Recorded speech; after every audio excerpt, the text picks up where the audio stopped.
All right, welcome in another edition of the Ryan and Goodman podcast. Bob Ryan's got his Around the Horn shirt ready to go today, and we're joined by somebody else from the Commonwealth, although he's not in the Commonwealth right now, and that is Ryan McDonough, former Phoenix Suns general manager, now media star with Sirius, and unfortunately radio.com, Jeff, radio.com, and you've got to work with Scalabrine every day. Is this true? Every day? In fact, it's actually worse than that. I have to work with them twice a day because we do two shows. We do a live show from noon to 1 o'clock Eastern, and then we record a mini podcast, audio only, late at night after the games are over. So, just when I think I'm done with Scal, I'm really not done until my head hits the pillow, and then I have to see the guy again the next morning. That's ridiculous. I mean, honestly, I don't know how much you make, but it can't be enough for that much Scal per day. That's a lot of Scalabrine. For those of you who see my home office setup, we got a signed Scalabrine picture over my right shoulder. That cost $22, Bob and Jeff. It showed up from a shady office park in China that I'm not even sure was legitimate. I asked Daryl Morey to investigate the source of it, given his ties to China. And then also this hat. People think it's a Celtics hat. It's really not. It's a Scalabrine, white mamba with the leprechaun logo. So, some people spend their money productively. I guess I personally don't. One final item, the white mamba mug. So, that's it's kind of a running gag on the show. You never know when I show up with random Brian Scalabrine memorabilia that I think literally nobody else has in the world because nobody else wants it. Undoubtedly. I have to lay a very important item out there before we get started, and that is that Ryan McDonough is the first major sports executive whose christening I attended. He doesn't quite remember that day at his house at 19. I won't give the address, but his house, a mile from my house. But indeed, Ryan, I was there for your christening. I've been waiting to pop this one on the world ever since you got that Suns job, and I never found the proper forum. I'm speechless. I don't even know what to say to this. But, so I've kind of watched the lad grow up. You know what I'm saying? Jeffy, one final thought there. Maybe not a final thought, but one thought there, Jeff, is when the Boston Globe was the preeminent sports section in the country, they had the best in the business in every single field. Bob in the NBA, my father, Will McDonough, in the NFL. They had Bud Collins on tennis, Peter Gammons on baseball. It was a murderer's row of a newspaper. And maybe their two biggest stars, Bob Ryan and Will McDonough, both lived in Hingham, Massachusetts, a mile or two from each other. Jeff, my father's passed away. My mother still lives in the town. So that's what it was. These guys are on national TV, and Bob's got his ESPN Around the Horn shirt. But when they, went to the Globe, they went to the same office. And then when they came home, they were only a few miles apart in a quiet suburban town south of Boston. Not only that, Ryan, but in the final stages of Will's, tenure at the Globe, our cubicles were adjacent. We were next to each other. And I wrote about this when he passed, that one of my favorite, and this is not hyperbole, one of my favorite times of the year was football draft time. And he would, playoff time, NFL playoffs. And he would get on the phone to all the other GMs or mucky mucks and do his preview stories. And he had access to everybody. Everybody returned his call, starting with Pete Rozelle. You know that. And I would listen to these conversations. And he would start off with just pick a name and he'd go, yeah, how's that juggernaut of yours? He was so, and I love these. I'm only hearing one end of the conversation, but they were priceless conversations to hear. There was nobody like him, folks. This man's tentacles in the world and Boston sports were unprecedented. And but anyway, we were friends. Everybody was a friend. But I literally worked next to him, and I treasure those moments. So Ryan, was it your father or Bob Bryan who drove you away from the media industry at first and into executive land? It wasn't, in fact, driving me away from the media industry. It was driving me away from print journalism, because this is kind of eerie in hindsight. And Bob knows this. He knew my dad as well as anybody, and kind of how forward-thinking he was. We all know how outspoken he was. But if you go back, guys, and look 20 or 25 years ago, Will McDonough said the newspapers are a dying industry. The internet is the future. The internet, and this was, in the late 90s, early 2000s. So he was ahead of it. I actually was a journalism major. I went to the University of North Carolina in Chapel Hill. I thought I wanted to be a play-by-play guy. I tried to do that in minor league baseball for a year with a Double-A team in Zebulon, North Carolina, called the Carolina Mudcats. And then I listened to myself, and I listened to my older brother, Sean, and I said, I'm nowhere near that guy's stratosphere. Now, it's probably a bad comparison because, as you guys know, he's one of the best in the business. And, just happened, worked out. I moved home with my parents. The Celtics got sold to their current ownership group, Wick Grousbeck and Steve Pagliuca, and they gave me a job in the video room in 2003. And it kind of grew from there, especially when Danny Ainge came in. So that's how I ended up on the team side for 15 plus years. But now I am back on the media side, which is why I'm fortunate enough to do the show with my two friends, you two guys. Yeah, I remember the first when you were in power with the Suns. Could you objectively review those Dukies? Yeah, I'm trying to think. We didn't have a ton of Duke guys, although I think, Bob, I'm in more trouble actually at my alma mater, University of North Carolina, because not only did we trade Kendall Marshall, we then received him in a later trade, and then we waived him. So Kendall's one of the all-time, at least in recent history, popular Tar Heels, and he's a good dude too. I felt badly about it, as you know, you have to be somewhat cutthroat and ruthless making these decisions. But after that, I was like, shoot, am I still going to get good tickets? Like, Roy Williams to some extent controls the tickets when you go scouting Chapel Hill. So if I am in that position again, I expect to be like in the upper deck in the back of the Smith Center somewhere because of what I did to Kendall Marshall. That's an old Red Auerbach trick, by the way. Mm-hmm. Banish the visiting writer he doesn't like up on the third balcony. That was an old Red trick. Hey, the first time I think we met Ryan, I think it's correct, was in Portland, Maine, and I think you were Danny's driver maybe that day. I don't remember who we were there to watch. Was it like Darrell Wright or somebody felt like it was a prep school game in Portland, Maine. Am I wrong? Do I remember that wrong? No, I think you're right, Jeff. And when I started in the league in 2003, as you guys know, teams were able to draft players right out of high school. And we did that in the Celtics front office under Danny Ainge's leadership. The first 3 years, the only 3 years we were eligible to draft high school players, we drafted 3 in a row.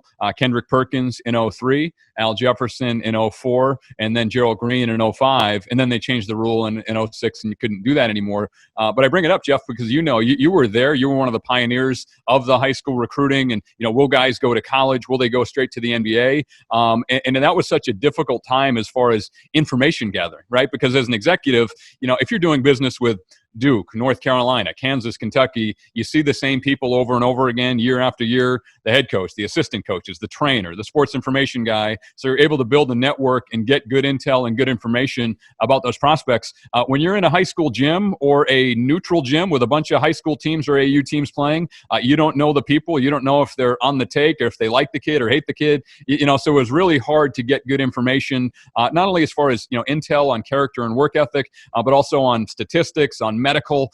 It was kind of the Wild West to some extent. That's why personally I'll be really curious to see if the NBA goes back to that model, because it does open up a whole new can of worms for NBA teams in particular.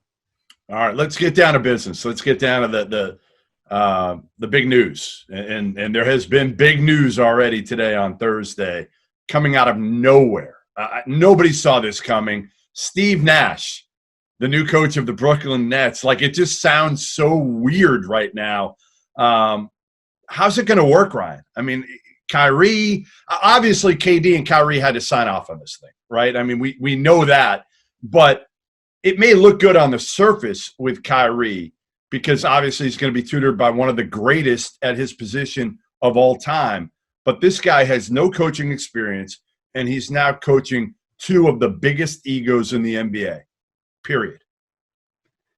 Boy, Jeff, you make great points, and I think there are more extreme strengths and weaknesses about this job, reasons to do it, reasons not to do it, than any I can remember in recent NBA history. On the plus side, on the one hand, you have Kevin Durant, who, when he's healthy, is arguably the best scorer. I think he is the best scorer in the league. He may be the best player in the league, but he's also, on the negative side, he's coming off a torn Achilles, which, as a 15-plus year former executive, is the last injury. If you talk to any sports science staff in the the NBA today, any team doctor or trainer, they will say they'd rather have a guy tear his ACL or have a significant knee injury, anything else but a blown Achilles. That's the last one they want, and that's what Kevin Durant is now coming off of. So that's, some strengths and weaknesses there. Kyrie Irving, maybe the most polarizing player in the NBA today. We all see his individual ball handling talent, his scoring brilliance. We also see the mood swings, the sudden shifts in behavior and play. So it's a tough one. It's a tough one. Again, a lot of strengths. They are in a destination market. They have a brand new owner in Joe Tsai, who I've heard very good things about, and is one of the wealthiest owners in the NBA and seems very willing to spend and do whatever it takes to win.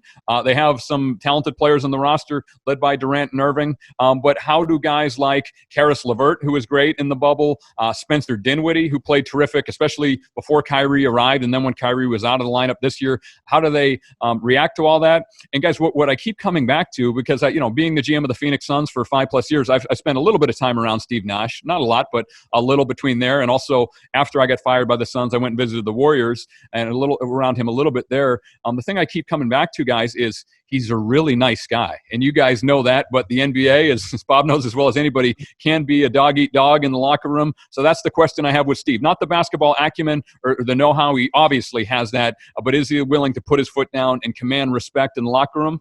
I don't know. It remains to be seen, and he certainly has some strong personalities to deal with in Brooklyn's locker room. There's another aspect of this that's going to materialize, and I know it has already in one source, and he won't be the only one.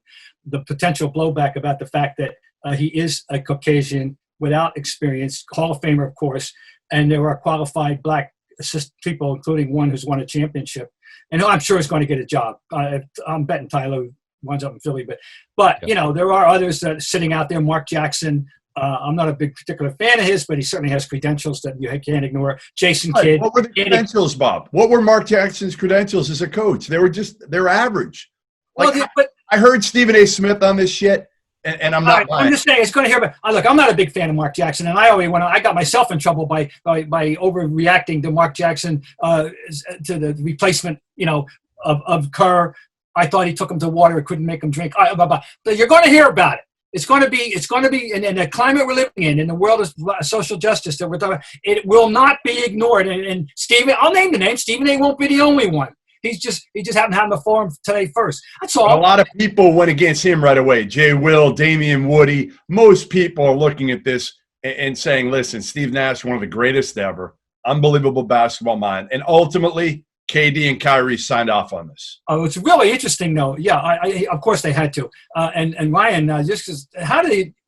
Well, it was just out of nowhere. I read the New York papers every day. I literally read the Post 6 out of 7 days, every day but Sunday, and I go online if I want to. I read the Times is no good for news anymore, but the Post is your news source. The name was never once mentioned. Never.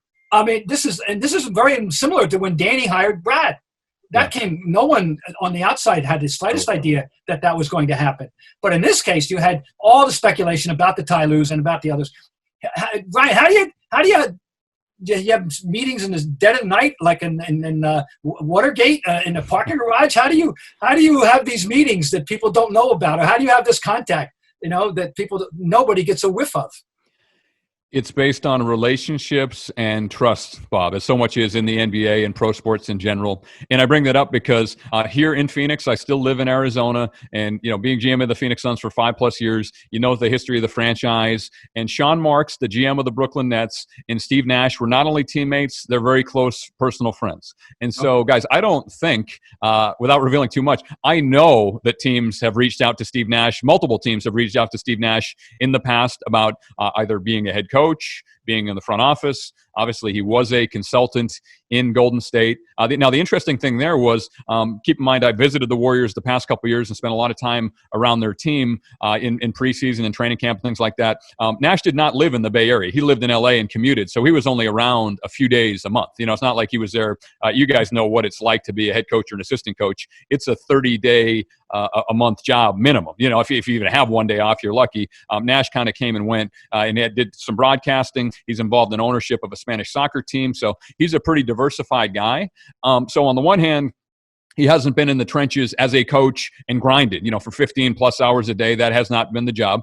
Now, on the other hand, I think the good news for Brooklyn Nets fans, and one of the things that I imagine was attractive to Joe Tsai, the owner, and Sean Marks, the GM, was Steve Nash doesn't need this job. As you guys know, he doesn't need the money. He made a lot of money as a player. He's a smart guy. He's got, the broadcast thing, the soccer team. He's got endorsement deals. So to me, it shows he really wants to do this. He's committed to it. He wants it. And I think, that there are the issues that you guys brought up. And I agree with the issues, but I also agree with Steve Nash taking the job because, as you guys know, at the end of the day, talent wins in the NBA, and they have one of the most talented rosters in the Eastern Conference, maybe in the entire NBA. So if I were a head coach and I could pick and choose my first job, I would take the most talented team available and then hope I could make the egos work out rather than try to take a less talented team and build it because, guys, to use the same example from the same franchise, Kenny Atkinson just did that, and look what happened to him. He went with a rebuilding team. He did a great job. The players got better, and then he got fired, and Nash comes in to try to take him to the next level. Well, would he be advised, or is he beyond this state, to find a veteran consigliere type of guy that has coached in the NBA and might he'd be able to maybe bounce things off, which has been a traditional thing so often in the NBA. I remember when Chuck Daly went from Penn directly to the 76ers. First move he did was to hire Jack McMahon and to get a wise old head. And I don't know, but he's Steve Nash. I mean, his credentials are unquestioned. But I mean, I just wondering, do you think that would be an advisable thing, or not? I do, Bob, but keep in mind he's going to retain a guy on staff in Jacque Vaughn, who now has a decent amount of head coaching experience between Orlando and recently with Brooklyn. So that helps as well. Jacque's going to be his lead assistant. But I think there is a step beyond that because Steve is a brand new coach and Jacque is still a relatively young coach. Yeah. So I think there's a guy, whether it's doing what they did in LA with the Lakers. Frank Vogel's a more experienced head coach, but as you know, they got a lot of experience on that bench with Lionel Hollins. With Jason Kidd, with Phil Handy, who's been a long time, very successful assistant. So I'd look at something like that. And it doesn't necessarily have to be a bench assistant. One of the other models in the NBA, guys, is bringing like a coaching consultant or coaching advisor, a guy that you guys know, you've been around the league for a long time. Gordy Chiesa is a guy who's maybe not a household name, but revered by coaches. He was around the Jazz with Jerry Sloan and those guys for a long time. So somebody in that role who maybe is not on the bench, is not in the trenches, but can come to practice, can come to the games, and maybe take a step back in being outside the room, look at the team and the coaching staff objectively and say, guys, here's what I think you're doing well, and here's what I think you can improve on, speaking from a very experienced perspective. In the abstract now, just in the abstract, the idea of the guy, Vaughn, sticking around as the assistant, that's surprising to you?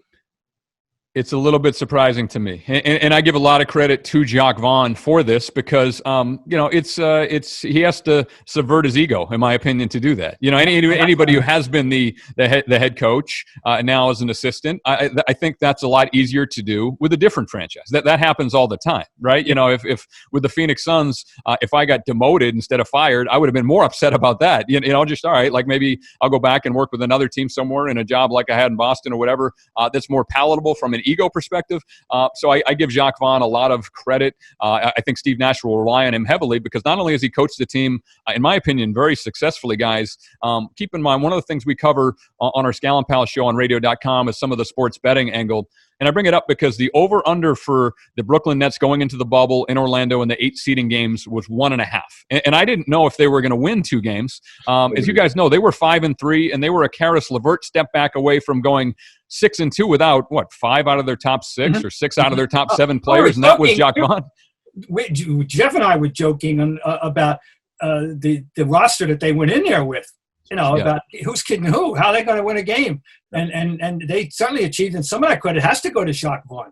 I mean, he really did a good job. And so I just find it very interesting that he would stay. And you're right, that tells me a lot about Jacque Vaughn. I mean, I like yeah, and I wonder if it would be a short stay, Bob, just to the extent that there are other head coaching jobs open, and I think Jacque Vaughn would be a candidate for some of those. If I'm in the Chicago Bulls front office or the New Orleans Pelicans front office in particular, 2 younger, talented teams that, need to build it, he'd be on the short list of guys I personally would want to talk to as an executive. All right, so I was going to go back to the games last night, but let's stick on this. While we're on it, and we're talking about the Pelicans, David Griffin got a huge decision to make. I actually thought maybe Billy Donovan would be in the mix for this, and I still think he could be. I know Griff liked him in the past, and Billy Donovan right now without a contract, which shocks the hell out of me for everything he did this past season. He and Chris Paul, bringing those young guys along, by far to me his best coaching job he's done in the NBA. And now he may be jettisoned after that. It surprises me. What do you think happens in OKC first, Ryan, with Donovan? And then who do you think could be in the mix for the Pelicans job, other than we know Ty Lue, if he doesn't, he'll be in the mix, I think, if it's not done with Philly.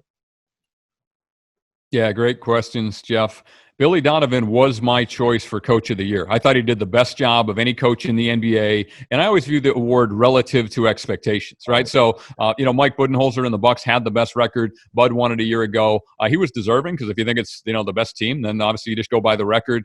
But nobody, I think, had Oklahoma City in this position where they're taking a Houston Rockets team who was one of the championship favorites, or at least in that small group of 5 or so contenders prior to the season, that he has them in a possession Game 7 down the stretch with Chris Paul and Steven Adams, and then really around those guys in Gallinari, they had a very young, inexperienced roster. I mean, playing Shai Gilgeous-Alexander and Luguentz-Dort, who was phenomenal last night in Game 7, Darius Baisley, who was working at New Balance last year. They really overachieved, with what they had on the roster. So I understand that Billy is catching a lot of flack today for his late game decision making, and I understand why. We criticized him, on our show as well, but that shouldn't take away from what he did over time. And that's what I look at, guys. It's any individual decision can work out great or can work out poorly, but what did you do over time? What Billy Donovan's done over time is establish a program in OKC. So I think he'd be an excellent choice in New Orleans. And guys, I think really, not to go off on a tangent, but I think the pandemic and what's happening now in our country with the financial uncertainty and all that is exposing some interesting decision-making in the NBA, where Nate McMillan does an excellent job, in my opinion, in Indiana. His best player, arguably, and Domantas Sabonis can't play in the bubble. Jeremy Lamb is also out with a torn ACL. He gets fired against a Miami team that may be the best one in the entire Eastern Conference right now. And then same thing happened, with Billy last night with his contract ending. You say, wait a minute, what more could those guys have done with their roster? But as you know, Jeff and Bob, you know this better than anybody. You've been doing this a lot longer than Jeff and I have. It's an unfair business, and I think to some extent, for whatever reason, to me, it seems like the pandemic and the financial uncertainty is exposing some of that, where some of these decisions, and I'll feel this way if Donovan gets let go, you scratch your head and say, wait a minute, that's not fair. That shouldn't have happened. I'm just wondering, is there something going on between he and Presti, that we don't know about? And that has happened in the past. Sam's a different dude. Sam's a different dude, too. Personal dynamics, necessarily, that something happened. I don't know, but it's not unprecedented, but it's one of those circumstances that has you scratching your head as to why the guy didn't get an extension. No question. Yeah. So I know. How about last night? No, we ready to go to last night? Yeah, whatever. Listen, take control, Bob. Come on, Robert. Bring it. You're going to have to bear with me. Am I going to mount the soapbox, and I'll shut up, okay? Not kiddingly, and I mean this, I've said this for decades. I really believe that at every level of basketball, from youth on, male, female, whatever, right from the biddy league, which is to the seventh game of the NBA Finals, the officials in question should be forced to take a quiz before every game, a one-question quiz. And the quiz is, why am I here? And the answer, in my opinion, is to adjudicate the smooth flow of the game. Not to show off every last sentence of the rule book. You have to have a feel, a common sense, intelligence, sense of everything about what's going on, when it is, when not that it is, what matters, what doesn't matter. And they blew it. And last night in that Miami game, and the thing about it is that they got it right, and by two wrongs making it right. In other words, after the terrible call on Dragic, who came perfectly in the plane, did not get in the space of the shooter, they made a worse call, putting Butler on the line, and he wins the game with after the shot. I don't want to hear about after the shot. A little brush on the body after the shot. It didn't impair the shot at one iota, and it should have been the end of story for any intelligent referee. And so two wrongs made a right, because the team that should have won did win in that set. Although they certainly squandered a lead, I understand that. And what was Butler thinking in the corner? That we're going to get to that now. As one of the dumbest veteran moves I have ever seen. And 51 years of covering NBA. You mean you can throw the ball back underneath your own basket? With 2 timeouts in his pocket, doesn't call a timeout, and throws the no pass of the century. Okay, I'm off. What do you think of the calls, Ryan? Well, look, I think we all know that makeup calls happen in the NBA, but I don't remember ever seeing a horrible call with a few seconds left and then a makeup call to decide the game at the other end. I mean, that's, if they happen in the second quarter of a January game, I think we all say, okay, yeah, that is what it is. But in the final, in the conference semifinals, to decide a playoff game in a series where 2 teams, in my opinion, are relatively evenly matched, I was not comfortable with that. And one of the points Scalabrine made on our Scalampel show, guys, that I thought was a great one, especially when you watch that game first last night, and then you watch the late game in particular between OKC and Houston. Why are shooters in the NBA so protected now where if anybody takes out like a feather duster and pokes them a little bit, and they flail, it's a foul. But then go back and watch the film of the last 1 minute last night from OKC and Houston. Guys, how many charges and flops and guys smacking into each other? And, the refs swallowed their whistle there. But if you place a fingernail on a shooter and the guy moves at all or flails like he got shot, by a cannon, then it's an automatic foul. I just think there's a disconnect there where, wait a minute, Chris Paul and James Harden, these guys, Steven Adams, PJ Tucker, are playing bumper cars, in the fourth quarter of a game. Nothing is called, but if you breathe on a shooter, that is an automatic foul, even if it decides a playoff game. Which brings me to the Harden block, because I've been railing throughout the playoffs about the incredible number of fouls, guys fouled on the 3. And okay, that's the 3 is the currency now, I understand that. And yet Harden did the right thing, as it turned out. He took a chance. He made a perfect block. He didn't foul the guy. He took a risk, took a huge risk. Yeah. But it worked. So I had to applaud that, Then after he blocks the shot and Dort alertly tries to throw the ball off him, it goes between his legs. I got to give a little credit for dodging that, through the 5-hole, That was that sequence, Ryan.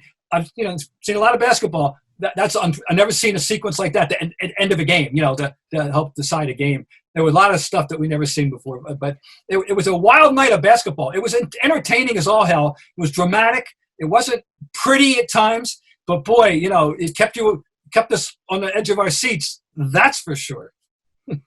Didn't it remind you guys of the NCAA tournament? I mean, that was not, Bob mentioned it, that was not typically how an NBA game ends. NBA games end with timeout, with another timeout, with a set play, with substitutions, just the wild, free-flowing nature of that last minute. Yes, there were a few timeouts. There was a controversial foul call that benefited Houston, luckily, when Gallinari, who was 29 for 29 in the series, missed a free throw. I think that's not being talked about enough today, guys, that Gallinari missed that free throw, which would have cut the deficit to 1. In my opinion, maybe given OKC more of a lob threat at the rim in that situation to win the game. He missed that shot. And also I thought Gallinari turned down shots in the game, throughout the game, that OKC needed him to shoot, especially off the catch. But I bring it up because the finish, the wild finish, that doesn't really happen in the NBA, where it wasn't, it was a competitive game, but it was not what I would call a good game from an execution standpoint, in that Billy Donovan, who lost for OKC, or even Mike D'Antoni, who won on the sideline in Houston, I think feels real good about his team's late game execution down the stretch last night. I think part of it, honestly, maybe I'm crazy here, but I think part of why it's more dramatic, and obviously with the NCAA tournament being a one and done, that adds to it, and the underdogs against the favorites. But I also think it's in the NBA that you're able to advance the ball on timeouts. In college, you've got those full court plays so often, right? They're taking the ball up, with a head of steam, and clock's running down. It's just I never understood the advancing the ball in the NBA. I don't like it. I don't like it. I don't understand why that hasn't been changed. You score the ball under the hoop. Why are we advancing it? For what? I'm sure it's because it came into play big time in 1976 in the famous triple overtime game. Westfall getting the timeout call. But the answer, I think you answered the reason why, I'm guessing, is it gives a little bit more chance for the team behind it to catch up. Why? Why are you moving the ball all of a sudden? And I'm I agree with you, Jeff, but I never, I'm so used to it. I mean, that's the only game I've known in the NBA. I have my hands in both worlds and all that. I got to ask, before we even, in case we depart this particular area of discussion, Ryan, is there anything about the Miami's success that surprises you at all? Or were you on the kind of on the Miami bandwagon before this thing started?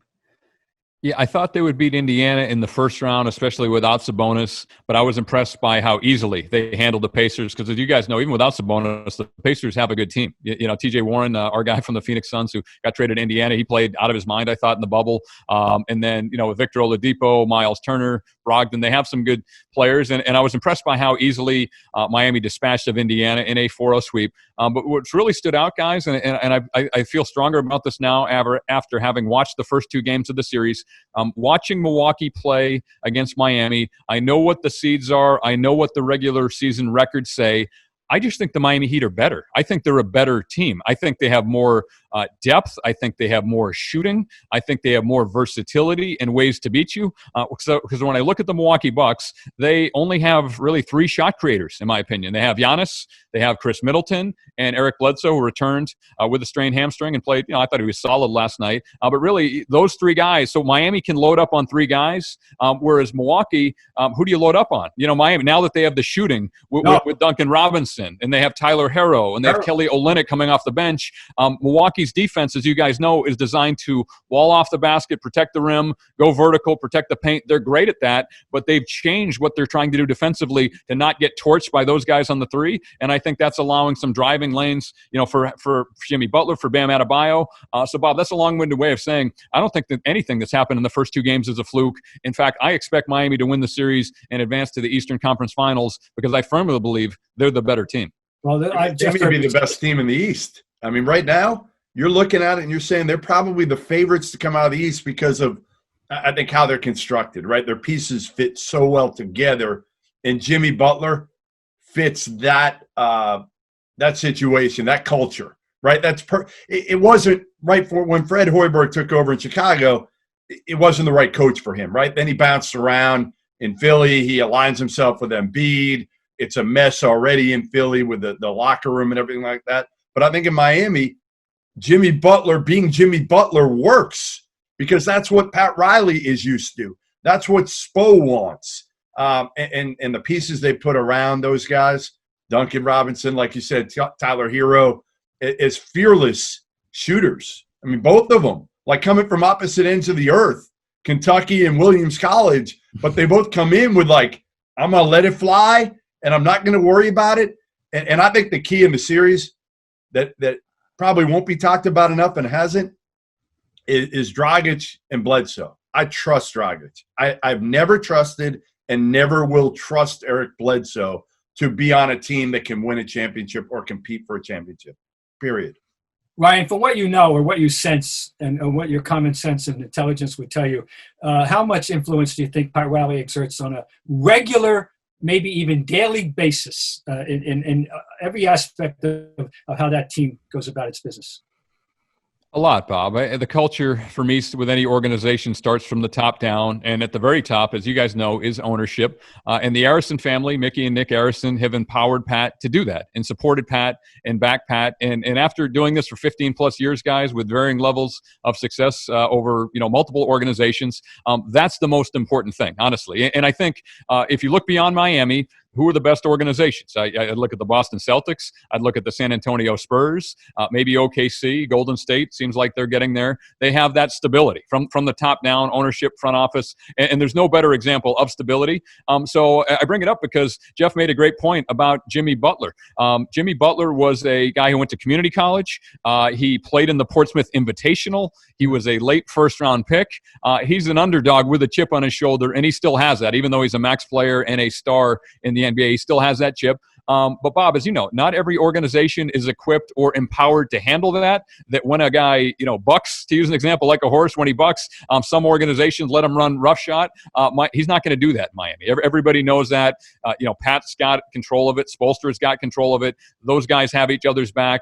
There are no cracks. There are no gaps. And because of that, Jimmy loves it. They just let Jimmy be Jimmy. They don't try to rein him in. And that's why you see, 40 points in game one and him dominating. But as you guys know, there are 30 teams in the NBA. They are not all created equal from a culture, ownership, management perspective. Miami has one of the best. And I think you're seeing the results of that manifest itself now through the first 6 games the Heat have played so far in the playoffs, where they're 6-0. I was just thinking, as you were speaking about this concept and phenomenon, Riley has been on both sides of this equation. When he coached in Los Angeles, he had a strong-willed super star executive above him, off whom he could bounce ideas or who could exert influence in certain ways with Jerry West. So he's been on both. He's been both sides of this. He's been the coach who has coexisted or been influenced perhaps by the executive above him, and he's the cheese. He's the guy making so it's very interesting. I don't know how many equivalent circumstances in the history of this league there's ever been anything like it. In so many ways, Wiley's one of the most important, intriguing figures in the history of this league. There's no doubt. But just another aspect of it that never occurred to me until right then and there.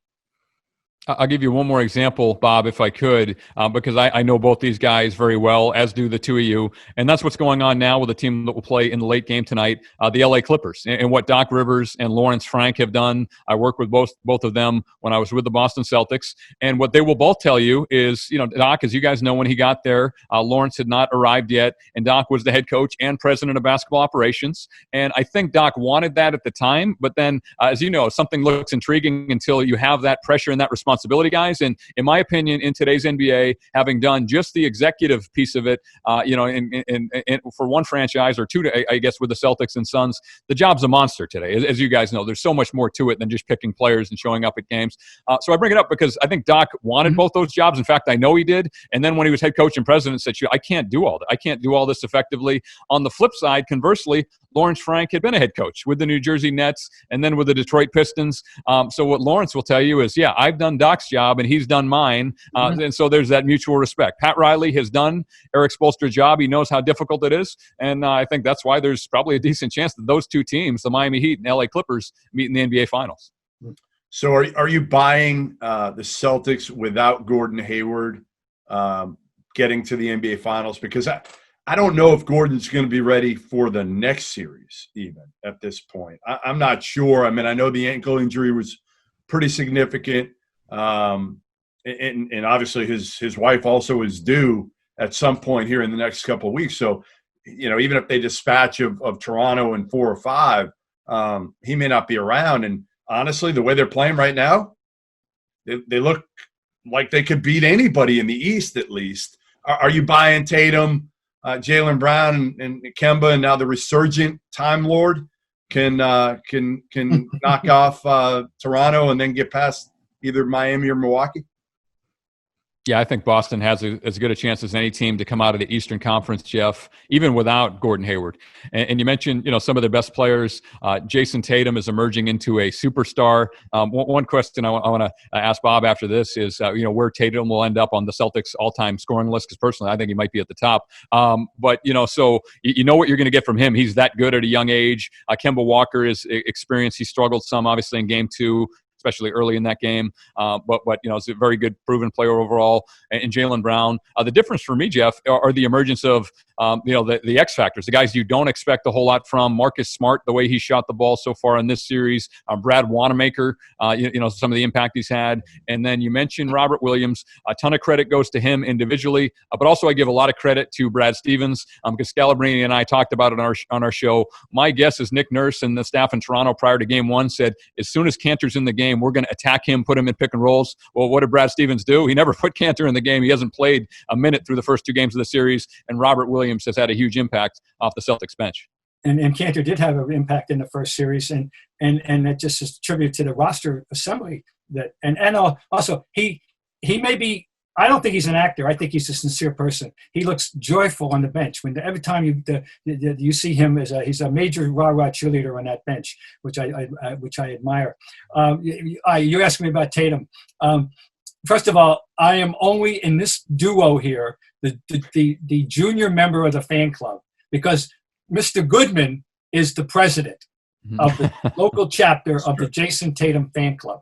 And he's been touting Jason Tatum as long as we've been together on this podcast, and I'm sure long before. And I didn't need to be convinced, but I don't have the same degree of fervor that Jeff has. I love him. I loved him. I loved the pick at the time. He's entered an organization that's an organization filled with, Mount Rushmore kind of players.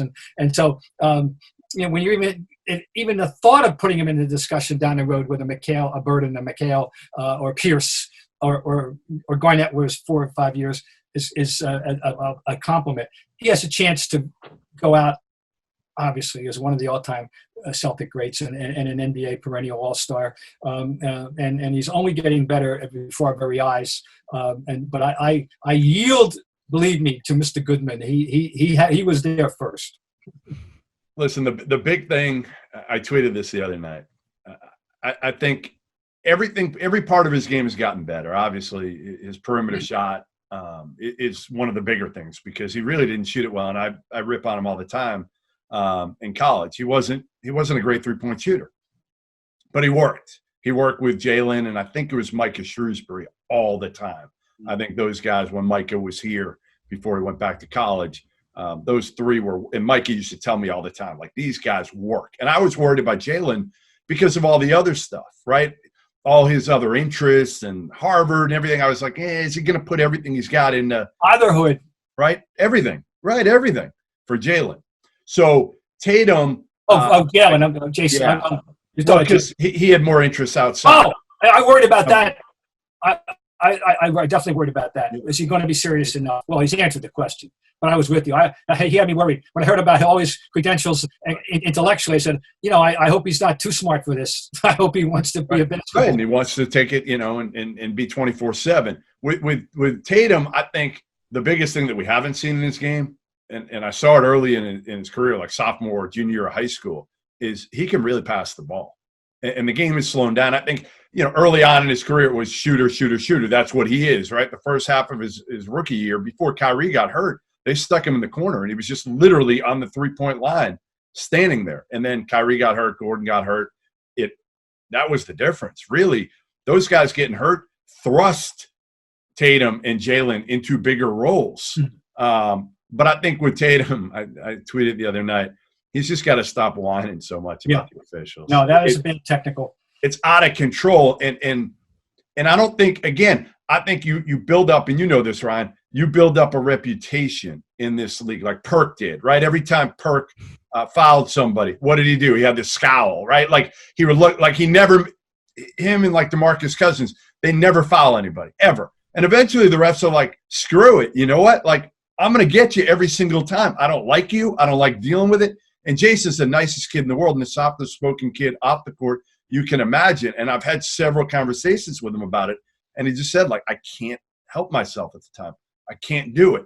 And other people in the organization have talked to him, and he still can't get it. He's got to mature to where instead of flailing his arms and doing all that, go up to the ref, say it quietly, pat him on the back, and then maybe he'll get that call next time. I got to ask Ryan while we have him about somebody. Do you feel like a proud papa about Devin Booker?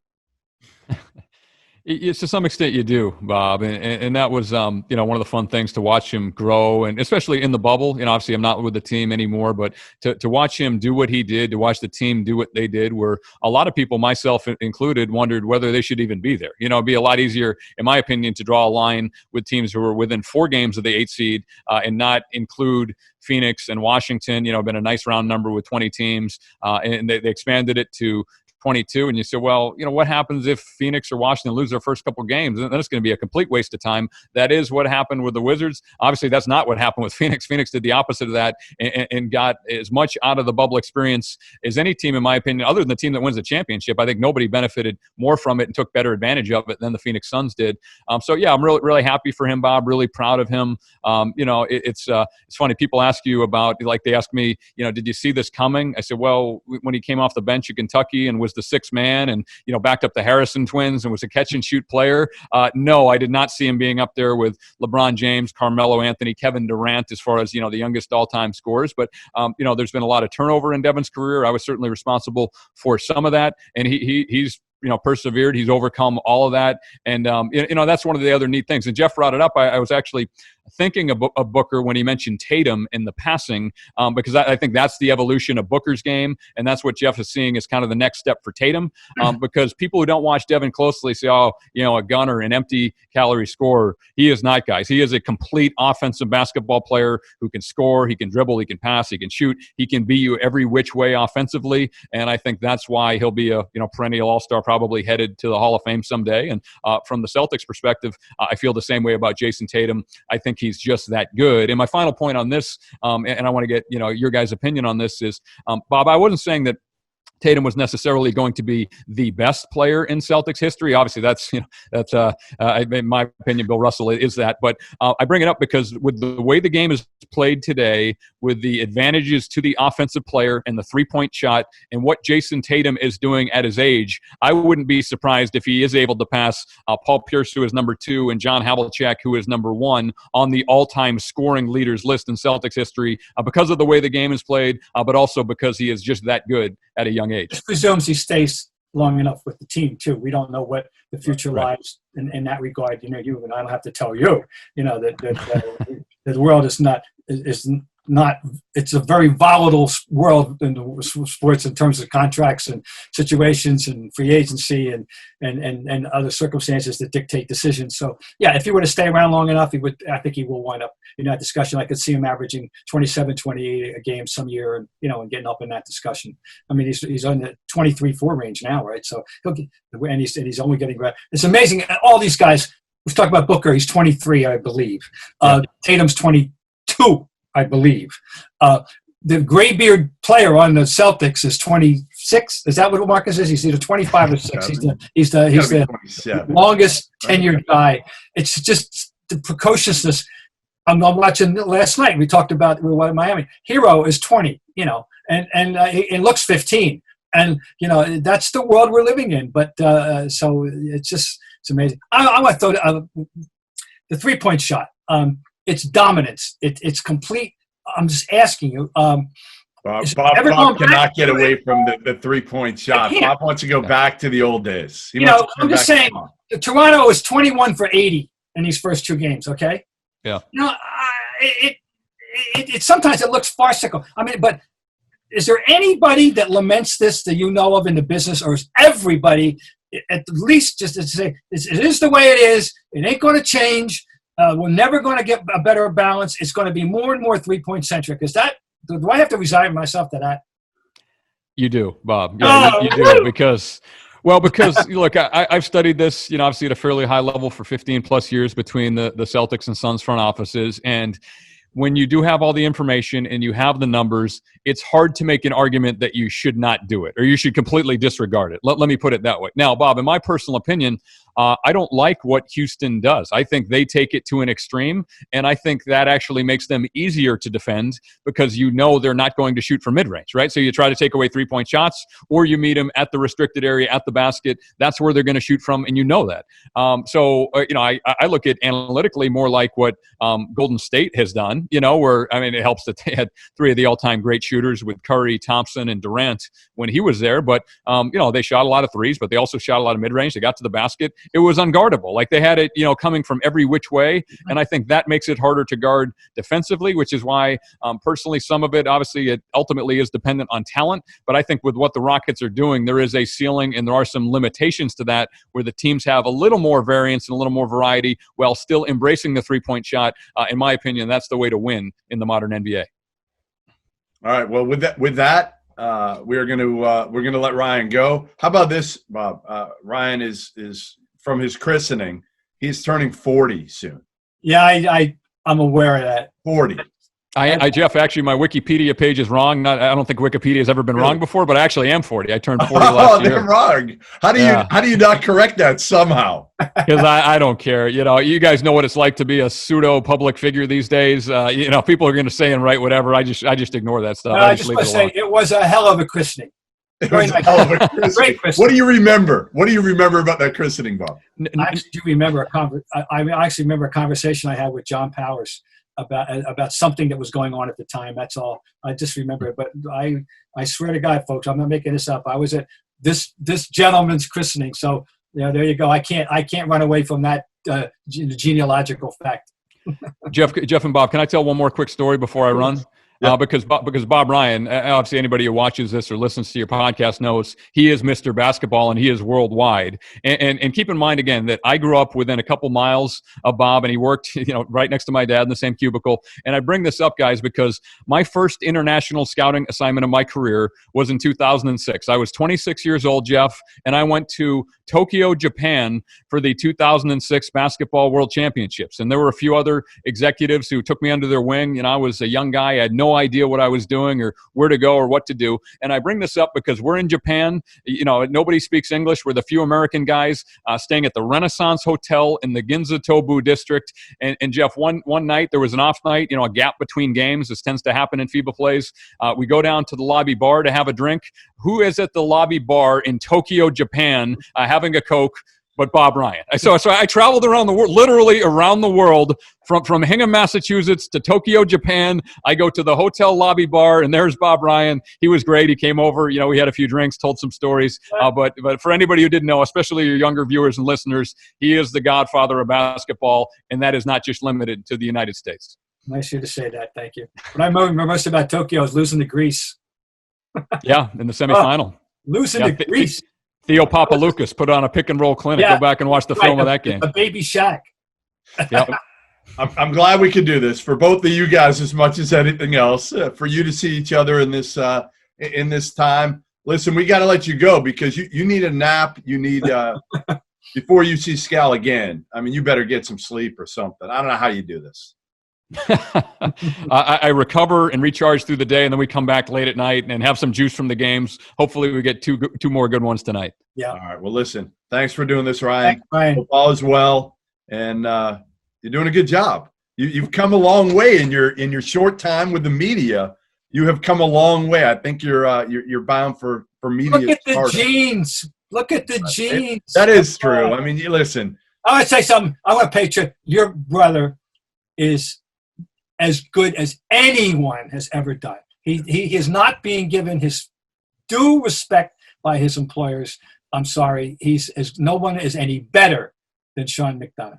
Nobody. Man, he's funny as shit. That's the other part with Sean. Like, man, you hang out with, but like the dude, just his personality, the sarcasm level is beyond a 10. Runs in the family. We've come from a long line of wise asses, as Bob knows as well as anybody. Listen, thanks again, man. Thanks again. Be safe out there, and we'll talk soon. Thanks for having me, guys. Always great seeing you too.